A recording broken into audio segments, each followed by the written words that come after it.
It's time now for our Perspective segment. Today's guest is a former CIA analyst and an author and speaker. David McCloskey worked in CIA field stations across the Middle East throughout the Arab Spring and conducted a rotation in the Counterterrorism Center, briefing Congressional oversight committees, senior White House officials, ambassadors, and military officials.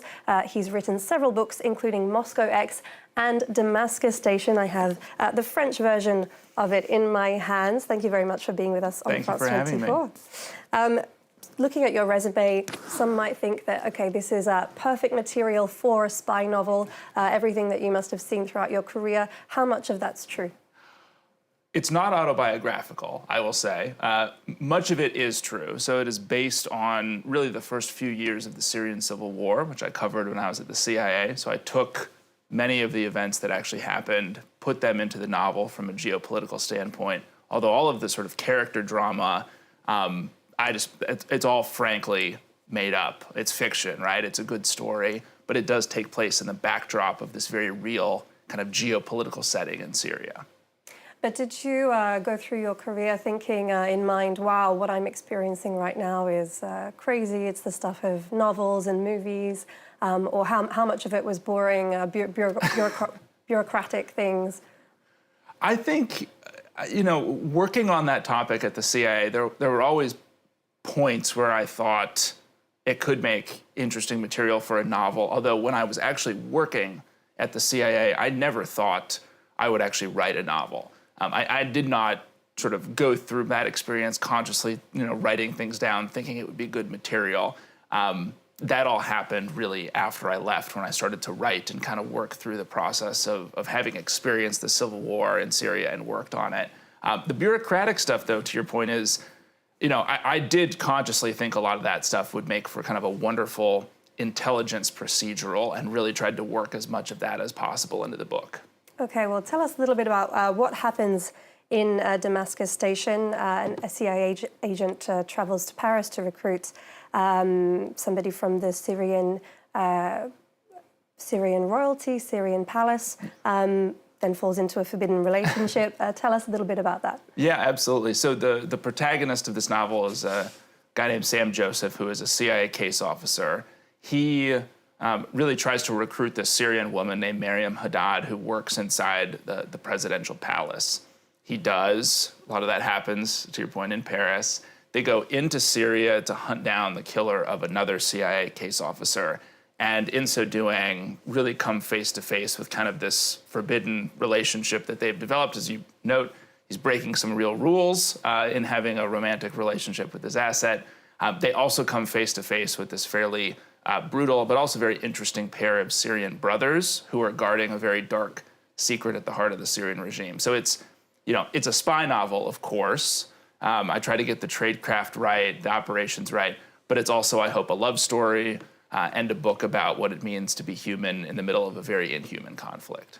Right, and this is obviously in French, coming out a little bit later than the English version, but you've got another spy novel coming out this year, I believe. The Seventh Floor? Yes, that's right. Tell us about it. Exactly. So The Seventh Floor is really a modern mole hunt. It's a bit in the vein of Tinker Tailor, Soldier Spy, the great John le Carré novel, in which one of my characters actually from Damascus Station is the chief mole hunter, kind of working unofficially outside of Langley to try to find out who has actually penetrated the upper levels of the CIA. The Seventh Floor is the CIA's executive suite. It's where the director sits.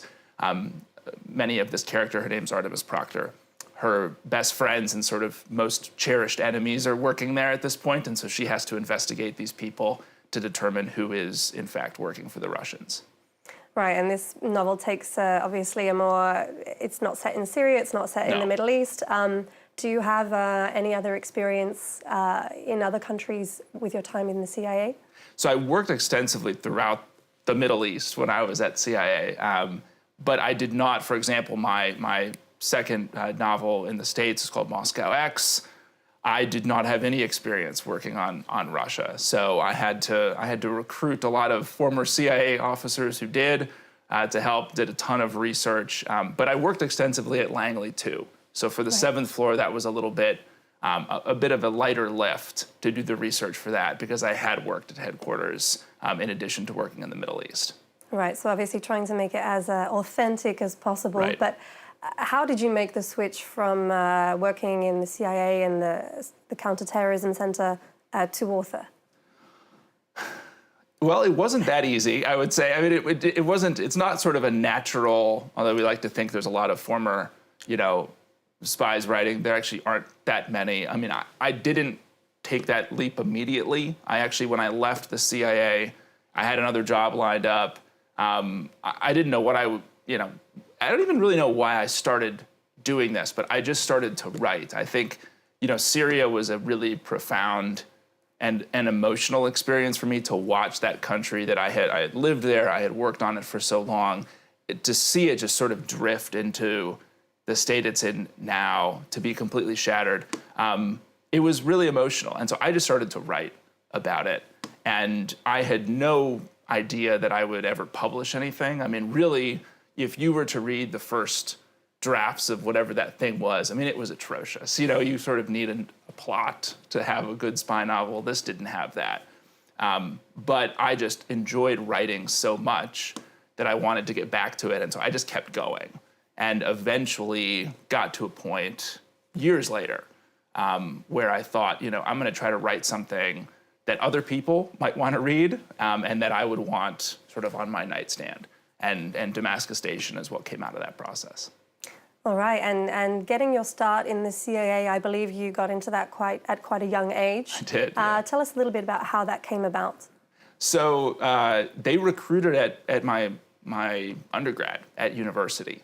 And I showed up at literally the session with the CIA guy. He was the guy running the Middle East desk at that point in time. And at that point, my resume was very unimpressive. I was 19 years old. I had no thought that they would ever take me in. But I thought, like many young people, I'll just apply.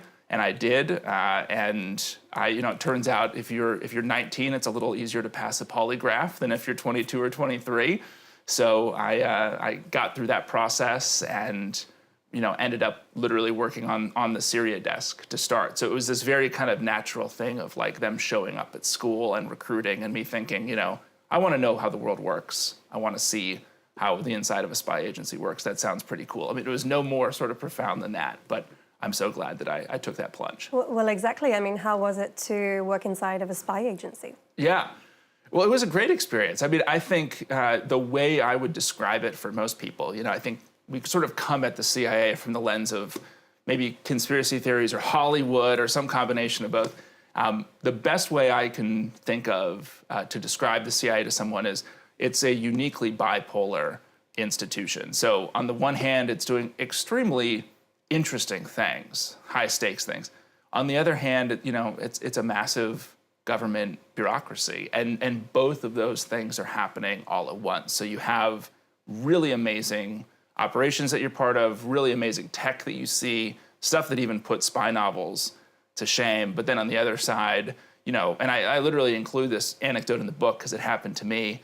On the other side, sometimes you have office supply shortages and you can't find staplers. Like, both of those things happen at the same time. So the best possible way to understand the place is through that lens. So I think the best spy fiction has the crazy bureaucratic stuff and the crazy operations kind of fused as one. That's the best way to understand it. Right, and of course you would have had to carefully conceal personal information and anything compromising. How did you go about that? Well, that novel, believe it or not, when I sent it to the CIA for approval, because I do have to get anything I write, my resume, an op-ed, the books, has to get approved by the CIA's Publication Review Board. So that book had about 330 footnotes in it when I sent it to them, explaining exactly where I'd gotten this or that piece of information to prove that it wasn't part of the classified regions of my brain. And they're mostly reasonable about that kind of stuff. But I really backed it up with a lot of sourcing. And there's certainly there are a lot of things that I would just never put down on paper, to begin with. I sort of self-censor, I think you could say, in a way. Of course. And a little earlier, you said that in Syria, it was a profoundly emotional experience for you. Were you aware at the time of the turning point in history that you were witnessing of the Arab Spring, or did that come with hindsight? I think it mostly came with hindsight, although there were a number of people, more senior leaders in our office, who had worked on the collapse of the Soviet Union, you know, in the fall of the wall in the 80s and 90s, and who would have described, maybe a similar sense, they looked at what was happening throughout the Arab world and thought, this is similar, and yet many of us working on it, you know, at the time, 13, 14 years ago, we had no frame for it. And so it felt massive, it felt like a world-changing event, and yet at the time, you know, you're so focused on the next piece of analysis, the next trip, whatever it might be, the next operation, that it's really hard to sort of understand the gravity of what's going on. And I think it's only been with time. And honestly, that's why when I left the agency, I started writing this book, and it was terrible, as I mentioned, and it wasn't a book.